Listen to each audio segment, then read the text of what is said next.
Bonjour les bontés, j'espère que vous allez bien. Aujourd'hui, je suis avec Dolores Lamar. Bonjour Dolores, ça va bien? Bonjour à toi, c'est parfait, ça va tellement bien, contente de te voir, merci. Oui, moi je suis vraiment contente de te revoir parce que j'ai rencontré Dolores aux Bontés Divines de Montréal. Ça fait une semaine, 2 semaines déjà. C'était le 19 février, Suzy. Le 19, bien oui, c'est suite à la Saint-Valentin. Oui. Alors, tu avais une conférence qui parlait le 7e ciel de l'amour. C'était ça? Être au 7e ciel de l'amour de soi. Ah, de l'amour de soi, ça c'est encore plus important, ça me parle encore l'amour avec plus. un grand A. Ah. Et c'était, ben c'est sûr, il y a plein de choses. Bon, on a parlé ensemble un petit peu avant l'entrevue. Ça résonne tellement en moi, tellement de similarités dans mon cheminement de ce que toi tu vis puis ce que tu as vécu jusqu'à maintenant. Tu m'inspires grandement. Je te l'ai même dit aux bontés, j'ai dit, tu es dans mon top des femmes qui m'inspirent. J'ai beaucoup de femmes qui sont sur mon chemin en ce moment. Puis on m'a dit qu'ils m'aidaient, qui m'aidaient à apprendre, à être inspirée, puis à devenir, ben, comme tu dis, la grande dame qui est en moi. Alors, là, en ce moment, on est à ton institut. Dolores était infirmière de formation. Oui. Et là, moi, ce que j'avais envie, Dolores, c'est de partir du début parce que là, toi, tu fais un équilibre entre la médecine traditionnelle et énergétique. Un pont. Un pont entre les deux. On parle beaucoup d'équilibre là-dedans. Mais d'où tu pars? Il y a eu à un moment donné un croisement, là, une curve dans ta vie là, qui a fait que tu es allée vers ce cheminement-là. Qu'est-ce que c'est? Pour moi, c'était un facteur déclenchant suite à 6 mois dans ma vie de plein d'événements qui sont arrivés, des événements majeurs, des pertes affectives, la mort, le deuil d'être cher, le suicide du copain de ma fille, que j'aimais comme mon fils, et le décès de ma mère biologique que j'ai connue, mais avec qui j'ai pas grandi. Des choses personnelles, une séparation aussi, tout ça mis ensemble, et comme moi, j'étais très sauveuse à l'époque, j'ai décidé de prendre sous mon aile l'achat de l'autre partie de la maison, la séparation. Il y a eu un crash financier. Okay. On était début des années 90, et finalement, le marché était vraiment pas très bon, mais pas bon du tout. Et j'ai tout perdu, après m'être battue énormément pour garder la tête en dehors de l'eau. Okay. Beaucoup de drames. Je me sentais énormément victime, sans le savoir que je me sentais victime. Je criais plutôt à l'injustice parce que je suis une personne qui a commencé à gagner sa vie à l'âge de 15 ans. Je m'assumais toute seule. Et finalement, j'ai dû faire faillite. Et j'ai perdu mon équilibre personnel, ma santé. Et j'ai pensé quitter cette planète. Alors, j'ai vraiment pensé à me suicider. C'est allé très loin. Et c'est là que l'événement un peu que je racontais dans la conférence où je me suis sentie envahie d'une lumière dorée. OK. Comme si j'étais assis dans le cœur d'une boule de Noël. Ouais. Et j'ai entendu une voix à l'intérieur de moi qui me disait « Choisis la vie ». Et c'est à partir de là que, après une petite lutte, j'ai choisi la vie, mais j'ai dit « Je veux plus jamais souffrir, je veux comprendre qu'est-ce qui est arrivé ». Je savais pas qu'est-ce que j'avais dit à ce moment-là. Mais la voix qu'il y avait en dedans de toi, qu'est-ce que tu penses que ça venait de où, ça? Je dirais que c'est la voix, c'est le cri de mon âme qui me donnait la direction. Ton essence, peut-être. Profonde, absolument, qui me donnait la direction. Mais à ce moment-là de ma vie, j'étais pas centrée vers ça. Moi, l'écoute intérieure, j'étais infirmière, très impliquée. J'ai fait de la politique, j'ai eu une boîte à chansons. J'ai fait plein de trucs. Oui, j'étais maman aussi, c'est sûr. J'ai participé à beaucoup de comités dans les hôpitaux, des comités de perfectionnement. J'étais une femme qui a toujours été très, très tournée vers l'humain et tout ce qui pouvait l'aider dans tous les aspects que je connaissais. Pour moi, à ce moment-là, je ne faisais pas la différence non plus entre religion et spiritualité. Et comme beaucoup de ma génération, vers l'adolescence, j'avais mis de côté tout ce qui touchait à la religion. Il y a un blocage qui se fait. Oui, il y avait un énorme blocage et une espèce de petite révolte, en quelque part, là, de tout ça. Et cet événement-là a vraiment changé ma vie parce que du moment où j'ai dit oui, mais je veux plus souffrir, je veux comprendre cette souffrance-là, je pense que j'ai fait le même souhait que Bouddha a fait, qui m'a pas amené à méditer en dessous d'un arbre mais j'ai médité amplement pour devenir un arbre, avoir des racines parce que j'en avais pas. L'enracinement, là, tu en as parlé dans la conférence. Juste avant que je l'oublie, parce que ça m'a beaucoup parlé. Ce que tu as dit, c'est que c'était important de s'enraciner si on voulait que dans notre vie, au niveau aussi matériel, ça fonctionne et de pas s'éparpiller un peu partout. Ça m'a beaucoup parlé dans ta conférence. Oui. Quand on dit que les émotions, c'est le mouvement de la vie, aveuglément, on peut se laisser porter par nos émotions.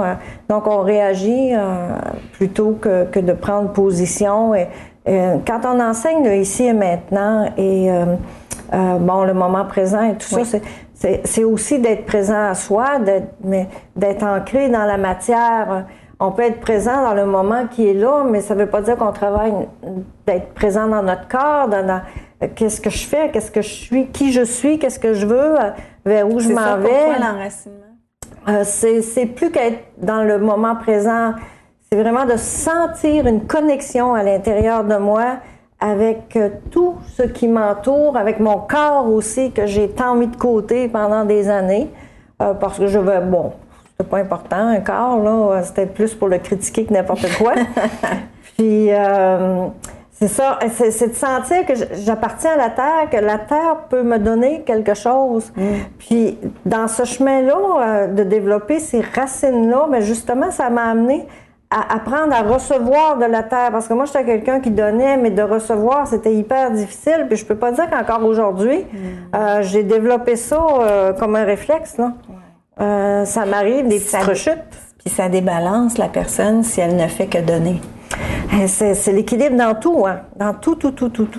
Alors, donner, recevoir, super important. Se donner puis accepter que les autres nous donnent aussi. Justement, cette semaine, je disais à quelqu'un qui avait une difficulté à recevoir une de mes clientes, puis je lui disais, est-ce que tu as réalisé que quand tu demandes pas d'aide ou que tu refuses qu'on t'aide ou qu'on te donne quelque chose, tu prives une personne de te faire plaisir? Oui. Oui. C'est bien ça. Puis, parce que moi, là, si je te donne quelque chose, là, moi, ça va me faire plaisir. Hein? J'aime ça, me faire plaisir. J'aime ça donner. Tu as l'impression de faire une bonne action dans ta journée. Tu sais, c'est un sourire, des yeux pétillants, un geste chaleureux, peu importe la façon qu'on donne, que ce soit matériel ou à d'autres niveaux affectifs. Donner, en tout cas, pour moi, ça me fait plaisir. Mais si j'ai personne à donner, c'est aussi la personne à qui je donne, je sens qu'elle est super inconfortable de le recevoir. Mon plaisir sera pas aussi grand parce que je vais me limiter. Je vais sentir que la personne est mal à l'aise. J'ai réfléchi beaucoup là-dessus. Puis ça m'a aidé beaucoup, moi, ce petit bout-là, en pensant que l'autre, ça y fait plaisir aussi. Et ça m'a aidé à demander de l'aide. J'étais quelqu'un qui ne demandait pas du tout d'aide. C'est sûr, comme je disais, à 15 ans, j'ai assumé ma vie. Alors, j'ai appris à me débrouiller et j'étais haute comme 3 pommes. Puis on me disait, dans la vie, compte jamais sur les autres, organise-toi. Moi, j'ai tellement cru que j'avais personne pour me soutenir dans la vie non plus. Hein. Alors, c'était ça. C'était tu t'en vas seul. Oui, tu t'en vas seul et tu fais ton chemin. C'était beaucoup de gens, je pense, se sentent très seuls. Encore cette semaine, j'avais une cliente à moi qui me disait qu'elle se sentait seule. Puis, en tout cas, on en reparlera, mais Puis c'est justement, se sentir seul, c'est là que c'est important d'aller vers les autres et de laisser les autres venir vers nous autres puis de collaborer. Mais en autant qu'on est tous sur la même longueur d'onde, est-ce que ça va des fois une ouverture de cœur qui est peut-être pas là à ce moment-là? Qui va... Tu sais, quand tu rentres dans un égrégore, tu sais, c'est quoi un égrégore? Peut-être pour ceux qui ne savent pas. C'est ça. Donc, un égrégore, c'est premièrement nos pensées qu'on a, c'est une énergie. Et l'accumulation de nos pensées, qu'elles soient positives ou négatives, va créer comme une forme pensée. Oui. Et cette forme pensée-là, elle a un pouvoir, elle est constituée d'énergie mentale et d'énergie émotionnelle. Et elle va prendre une direction que je vais lui donner selon ce qui est à l'intérieur de moi. Et si je suis avec un groupe, ben, c'est un égrégore comme ça aussi, alors tous les gens qui vont penser dans le même sens vont potentialiser l'égrégore, que ce soit quelque chose de positif ou de négatif. OK. Puis disons que l'égrégore de la planète joue beaucoup sur plein de choses au niveau de la politique, au niveau de la société. Tu sais, c'est comme, même si un groupe qui a des bonnes aspirations, l'égrégore est tellement peut-être lourd que ça prend du temps, en tout cas, pour qu'on vienne à changer les pensées. Oui, mais là, on entre dans le monde de la médecine quantique, on entre dans le monde des fréquences, et ça, c'est un domaine que j'adore, parce que, bon, on travaille là-dedans ici avec le système de SEM beaucoup, là, avec les sons, les fréquences, et oui, on va en parler de SEM, j'aimerais ça d'en savoir. Puis, c'est ça, donc... quand on dit de s'associer, de collaborer, d'être un groupe, de demander de l'aide, de recevoir de l'aide, c'est selon moi aussi important d'être vraiment conscient de qui nous entoure et de faire le ménage. Parfois, il y a des lourdeurs à travers des personnes qui nous entourent, et avec amour de faire le ménage pour aussi comprendre ce que l'expérience nous apporte d'avoir fait un bout de chemin avec une telle personne ou un tel groupe ou peu importe. Merci beaucoup. Puis bon, c'est important de remercier ce qu'on a appris, mais de le comprendre et de le remercier puis de passer à d'autres choses. Mais tranquillement, en faisant du ménage à l'intérieur de soi, je crois beaucoup qu'on s'attire des gens qui sont toujours en résonance avec nous. La même énergie, c'est ça. Quand une corde vibre, l'autre, c'est un phénomène, l'autre se met à vibrer pareil. Puis, au parcours, j'ai rencontré un maître qui s'appelle Gurumayi Shividasananda. Oui, Gurumayi. Oui, c'est ça. Et Gurumayi, moi, je suis pas le genre qui... J'ai donné beaucoup mon pouvoir quand j'étais jeune. Aujourd'hui, je donne pas mon pouvoir. Puis elle non plus, elle veut pas avoir le pouvoir des gens, mais il y en avait qui lui donnaient. Okay. Et j'ai eu le goût d'aller la rencontrer. Elle était à South Frostburg, dans l'État de New York, à son ashram. Et il y avait un darshan. Je connaissais rien là-dedans du Siddha Yoga et tout ça. Et je me suis retrouvée avec une foule de 300-400 personnes. Un darshan, c'est quand tu vas saluer le maître, mais c'est l'énergie du maître. J'en ai un petit peu entendu parler parce qu'on m'a dit qu'elle était en avant, mais elle parle pas nécessairement. Non, non, c'est vraiment, c'est une expérience je veux y aller, extraordinaire, c'est sûr. Je peux dire que moi, le Siddha Yoga, cette pratique-là a changé ma vie. Le Siddha Yoga. S-I-D-D-H-A, oui, yoga. Le Siddha Yoga. On dit que dans la tradition des anciens, les sages du Cachemire et le Siddha Yoga, on dit que c'est le plus grand des siddhas, le plus grand des yogas. C'est un yoga qui est initié par un maître. Donc finalement, on reçoit une initiation qui éveille à l'intérieur de nous une énergie.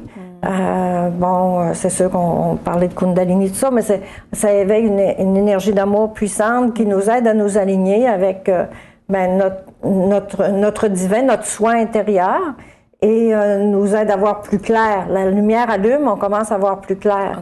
Alors, c'est aussi tous les enseignements de la conscience et de la joie, de la pure joie, de la joie divine. Alors avant Gurumayi, son maître de la lignée, qui était Muktananda, a écrit d'ailleurs un livre sur la conscience et le jeu de la conscience et tout ça. Puis c'est des enseignements profonds là, au niveau spirituel, et ça m'a pris beaucoup de temps à être capable je lisais, je comprenais rien. Je lisais, je comprenais rien. Mais pour revenir à l'histoire de South Frostburg, alors je m'avais là comme une petite communiante parce que j'étais curieuse, en même temps j'avais un appel, j'avais 2 pieds à terre quand même. Et comme le darshan, on présente quelque chose, une offrande. Ça peut être des fleurs, ça peut être de l'argent, ça peut être n'importe quoi. On donne ça, c'est redistribué par après. Ouais. Et moi, j'avais pas de bijoux, j'avais rien, j'avais comme mes vêtements. T'as donné ton chandail. Écoute, j'ai fait un affaire. Là, elle a un grand plumeau de plumes de pan blanc. Ouais. Et on la salue. Et en quelque part, en m'en allant, j'ai dit, je vais offrir mon ego. Ah, OK. Ah, ben c'est une bonne affaire. Elle ne savait pas, la petite, qu'est-ce qu'elle allait faire. Non. Et quand je suis arrivée, Gouroumaï, bon, dans mon cœur, hein, tout simplement, j'ai dit, j'ai rien, je peux pas enlever ma robe, c'est comme, bon, j'offre mon ego. Wow. Je connaissais pas les traditions, c'est des choses que je connais aujourd'hui, j'aurais peut-être ajouté avec douceur et facilité, mais bon, en tout cas, peu importe. Et là, je reçois un grand coup de plumeau parce que nous comme c'est très initiatique. Okay. Et c'est fait avec Respine. Et normalement, tu te lèves. Et là, je reçois un deuxième coup de plumeau. Et moi, dans la vie, quand j'étais enfant, j'avais toujours la peur de ne pas avoir fait correct. Ouais. Beaucoup. Bon, il y avait beaucoup de contrôle, d'autorité. Et un troisième coup de plumeau. Et là, j'étais tellement mal que là, je me dis, qu'est-ce que j'ai fait? Ouais, pourquoi je mérite ça? Ça m'a pris du temps avant de réaliser ce geste-là, ce moment de ma vie, comment ça avait changé des choses plus tard dans ma vie, où est-ce que ça m'a amené vraiment à la rencontre. J'ai ouvert la porte de l'ego pour voir, mais c'est quoi, puis qu'est-ce qu'il y a dedans, puis qu'est-ce que j'ai à guérir, puis... Et c'est toujours le chemin, jusqu'à temps que je quitte cette planète-là, je vais rester dans ce chemin-là. Ça m'a amené à chanter beaucoup, à découvrir les mantras. Bon, ça fait partie, pour moi, la pratique spirituelle, on appelle ça une sadhana, hein, S-A-D-H-A-N-A, sadhana, une pratique spirituelle. C'est quelque chose que on vit à l'intérieur de soi et qu'on peut pratiquer aussi comme la méditation, le yoga, la pratique du Reiki. Mais moi, c'était beaucoup réciter les mantras et chanter la Guru Gita, chanter vraiment le Om Namah Shivaya. Puis ça fait des années, ça fait plus de 22 ans que j'ai rencontré ça. Il y a une vibration dans le chant. Ça fait 2-3 personnes, des médiums, qui me disent que de plus en plus, on va vers la guérison par le son. Donc, j'imagine que ça, au niveau de cette vibration-là, ça te parlait plus. Oui. Tu sais, on parlait des anciens. Je suis une chercheuse. Moi, je me promène sur la planète pour chercher dans des endroits. D'ailleurs, Dolores fait des ateliers en France, un peu partout, en Égypte, au Pérou, en Inde, en Grèce. Juste à la regarder, on voit qu'elle a eu des vies antérieures en Égypte. Moi, tout de suite, la première chose que j'ai pensé quand je t'ai vue, c'est ça. Ah oui, c'est sûr. Moi, mon temple d'enseignement, c'est vraiment dans la Grande Pyramide. Puis quand je suis ici avec des groupes comme les étudiants de SEM ou à un niveau plus avancé, c'est pas rare que je leur dis, bon, on commence le cours, venez-vous-en, on s'assoit. Imaginez-vous que vous êtes assis dans la grande chambre du roi, dans la pyramide, puis on ressort de là après. Alors, c'est un bonheur. Mais on peut parler à ce moment-là de tes programmes ici. Toi, tu offres des formations. Maintenant, c'est de plus en plus un centre, comme tu me disais tout à l'heure, de formation. Oui. À qui ça s'adresse? Comment ça fonctionne? Bon, l'Institut ici a pour vocation, comme je te disais, de faire le pont entre les deux médecines. C'est d'apporter un complément à la médecine traditionnelle ou de faire de la prévention pour éviter de. Bon. Maintenant, les cours, c'est des cours comme le lâcher-prise, par exemple, accessible à tout le monde.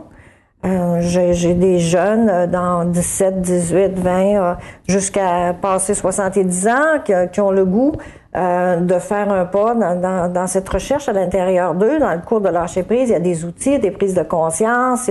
Mais c'est pas juste du blabla. Là.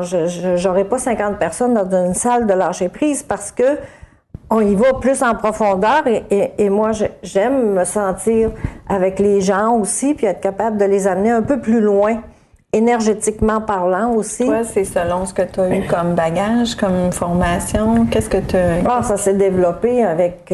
c'est certain, comme infirmière, puis formation en relation d'aide, j'avais déjà une aptitude naturelle d'aider et d'écouter les gens. Okay.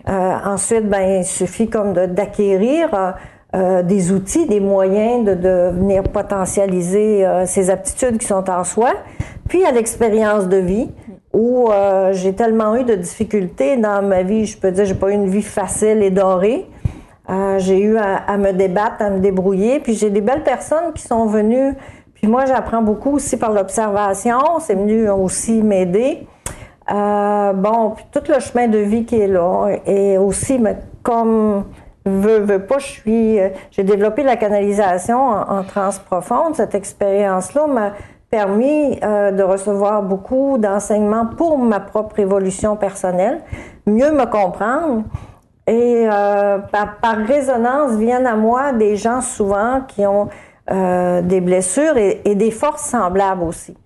Alors, c'est facile de s'épauler dans ce temps-là, c'est vraiment beaucoup plus facile. Mais finalement, quand j'ai commencé à écrire des livres, c'était pas pour les publier, c'était pour parce que écrire. T'en as écrit quand même plusieurs chez Québécois, t'en as un chez Dauphin Blanc. Il y en a 2 là-dessus, c'est des best-sellers. Le temps de lâcher prise, Passeport pour l'équilibre, Êtes-vous sauveur, victime ou bourreau? Puis au début, c'était plus des soins. Oui, étant infirmière, hein, la madame elle voulait avoir une clinique. Parce que moi, je voulais avoir une clinique de Reiki comme Ayashi avait eu au Japon. Et je me disais, ça peut aider les gens, ça m'a aidé. Moi, j'étais quelqu'un, je disais toujours, moi, j'ai la tête dure, parce qu'on m'a tellement dit ça quand j'étais jeune, pourtant, c'est pas vrai, non, mais... et là, je voulais aider des gens qui, comme moi, avaient besoin d'apprendre la souplesse, avaient apprendre à s'abandonner.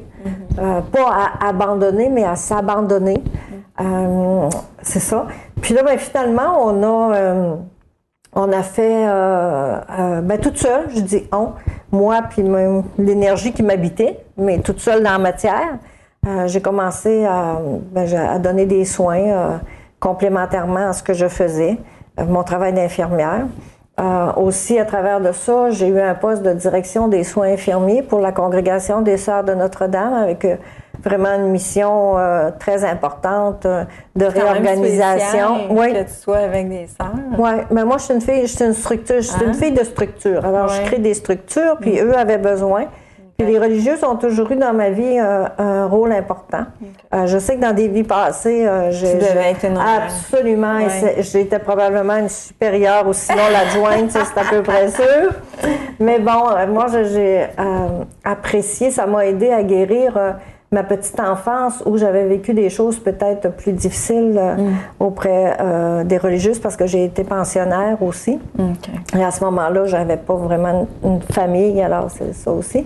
Fait que les blessures étaient là, ça m'a aidé beaucoup. Alors, peu importe, donc, je suis dans le contexte où je développe la canalisation, je pratique la médecine alternative. Je suis pas trop enracinée à ce moment-là de ma vie parce que je suis en train de découvrir que je le suis pas. Hein? C'est quoi tout ça? En même temps, j'ai un poste de direction vraiment important, je me déplace et tout ça. J'ai de l'amour là-dedans, j'en mets partout.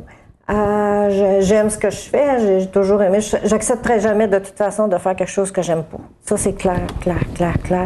Ça, c'est clair. C'est pour ça que je suis un entrepreneur aussi. Puis, bon, c'est clair. Je comprends. Même si il y a des heures, je le fais pour moi, je le fais pour les autres, je le fais à ma couleur. Puis, je laisse les autres entrer dans ma couleur aussi parce que ça permet de faire des nuances et tout ça.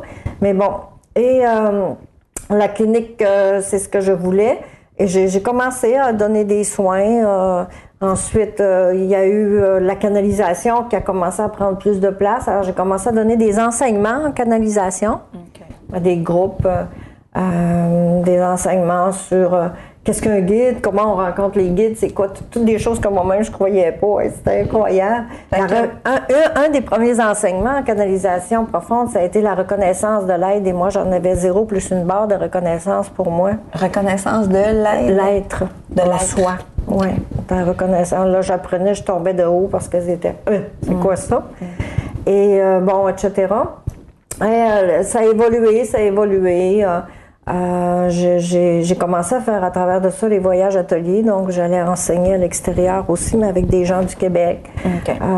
Des voyages où c'était très âme à âme aussi, des petits groupes aussi, tout ça, en utilisant les énergies des vortex, des lieux. Et puis je suis une autodidacte au niveau de l'histoire. Alors moi, l'histoire, pour moi, c'est une passion.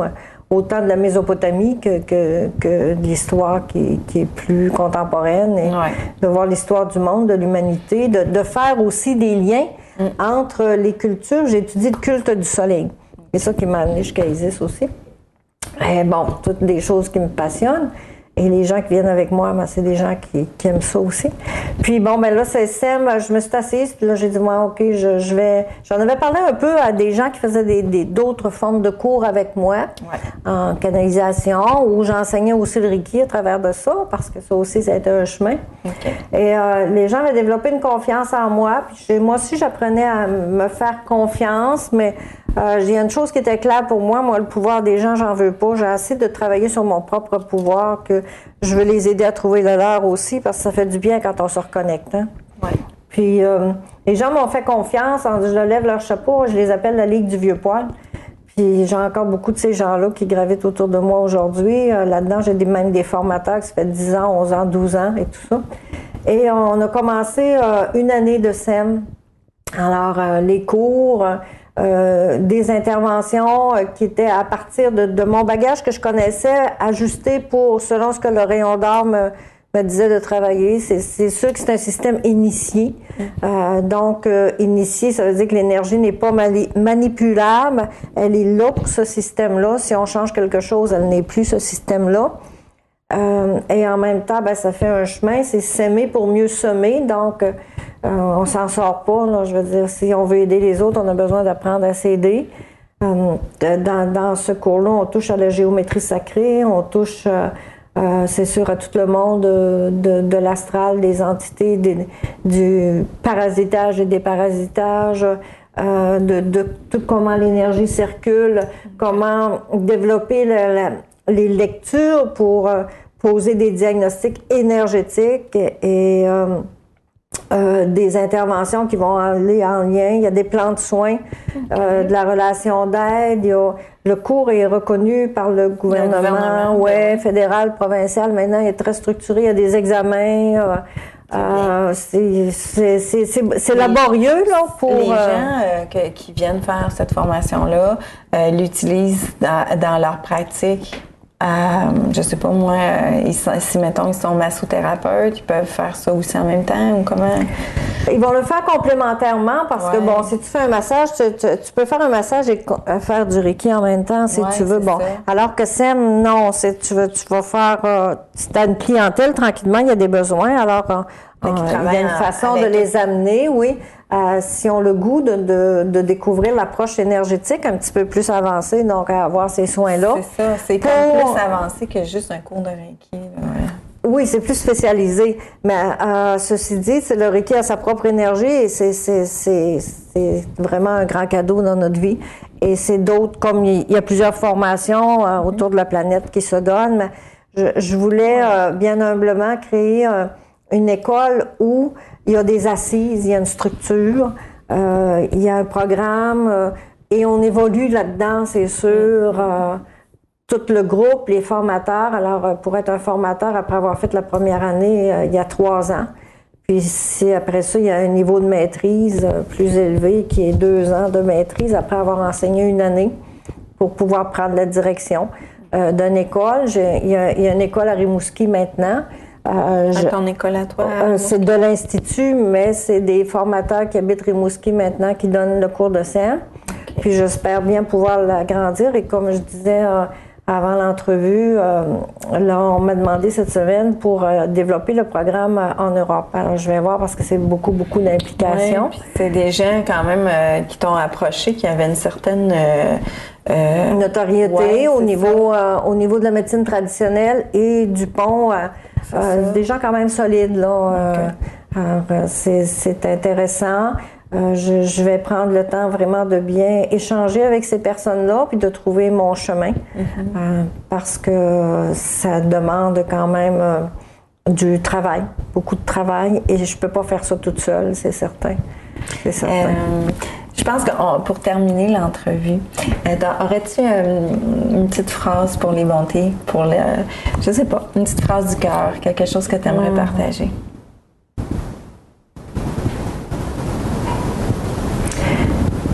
Moi, ce que cette dame-là, Christine, quand je l'ai vue, ça m'a fait comme parfois avec d'autres personnes dans ma vie, j'ai reconnu son âme. Ouais. Il y a des connexions qui se... Et je rends vraiment à cette personne-là un grand coup de chapeau d'avoir créé candidement pour partir, puis de toutes les bontés qui se laissent appeler.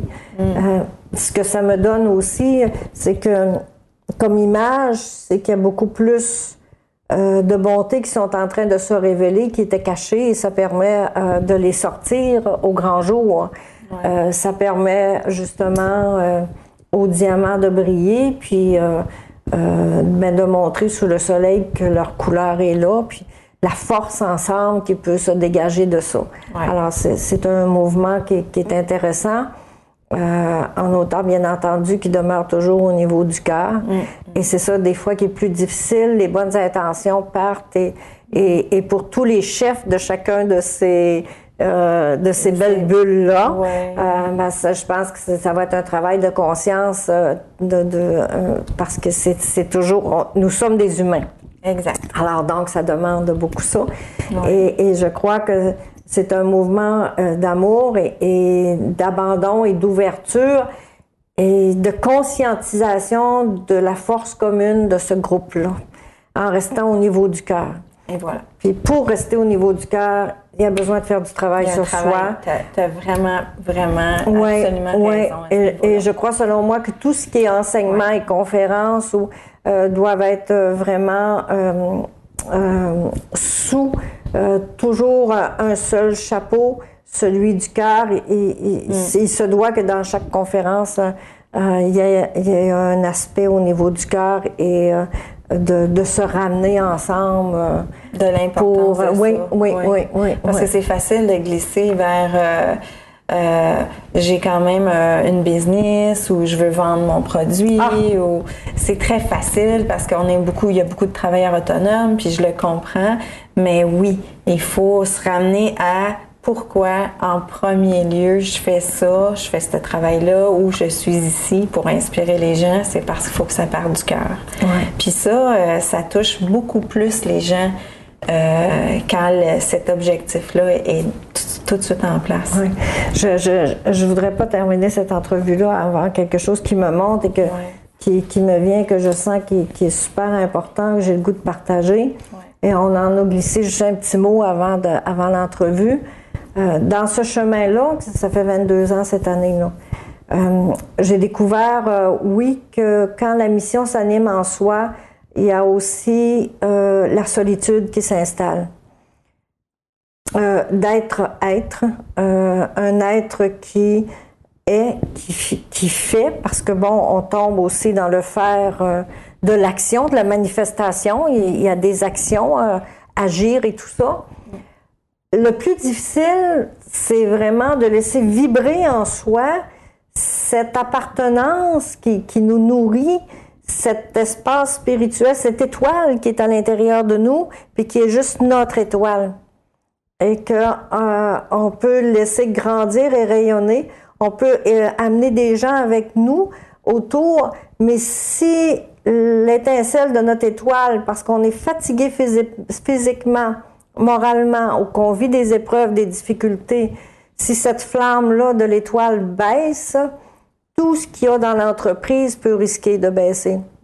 Et ça prend, parce que là, on est au niveau spirituel et énergétique. On ne peut pas juste être dans le monde des affaires. Parfois, je dis, je fais partie de la Chambre de commerce, je fais partie du réseau des femmes d'affaires parce que c'est des endroits pour moi de passer mon message.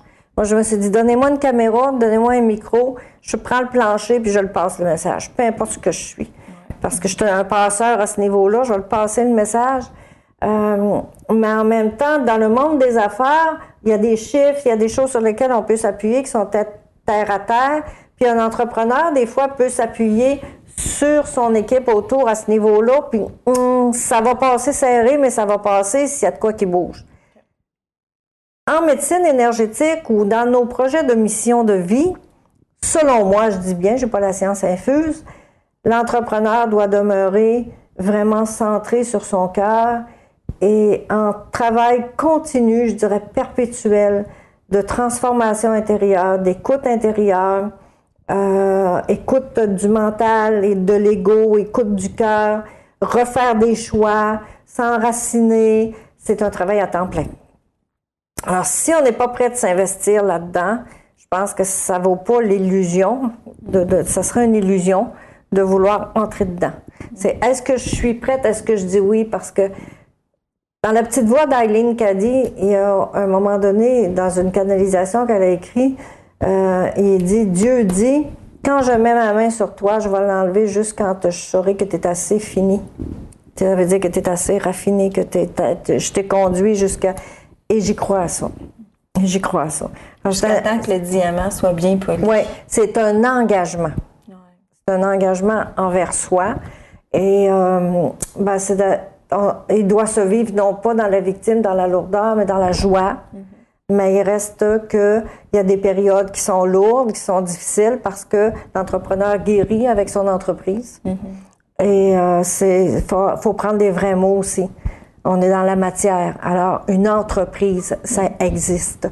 Et spirituellement et matériellement. Puis c'est ce que ça s'appelle ici institution. Ça veut dire instituer. Créer une institution, créer pour rester. Ouais. Et créer pour s'enflammer aussi. Mais comme le phénix, parfois, on a besoin de brûler pour pouvoir renaître. Oh, écoute, merci beaucoup, Dolores, pour namasté, namasté à toi, une grande dame. Et tu m'inspires. Je me vois une couple d'années un peu autant confiante, autant... peut-être que je pourrais m'ouvrir un autre volet mentor. Pourquoi pas? Pourquoi pas? Parce que je pense que plusieurs personnes pourraient être inspirées par toi. Alors, sur ça, les bontés, j'espère que vous avez aimé l'entrevue. Dolores, c'est Institut... DLplus.com. Je vais mettre le lien. Les gens peuvent voir tout ton site, tes formations. Oui, puis si vous avez le goût de venir en voyage avec moi, vous êtes bienvenus. Ça me fait plaisir. C'est à quel endroit le voyage? Le prochain est dans la France du Nord. Bon, on fait des circuits sacrés. On étudie la géométrie sacrée. On étudie les cathédrales, les bâtisseurs de cathédrales et tout ce qui est en dessous de ça. Bien entendu, les Templiers, tout ça. Oui, on va sur Notre-Dame de Paris dans la crypte, on étudie aussi. C'est assez intéressant. On aime, là. Oui, c'est ça. On aime et on aime encore. Puis éventuellement aussi à Jérusalem que je vais retourner. Je fais toujours mes circuits. L'Égypte, mais là c'est parce que c'est plus délicat. Alors l'Égypte, l'Inde du Nord, le Pérou, c'est tout ça. Mais Jérusalem qui s'en vient. Vraiment paradisiaque. Alors je te remercie. Merci. Bye bye les bontés. Au revoir les bontés.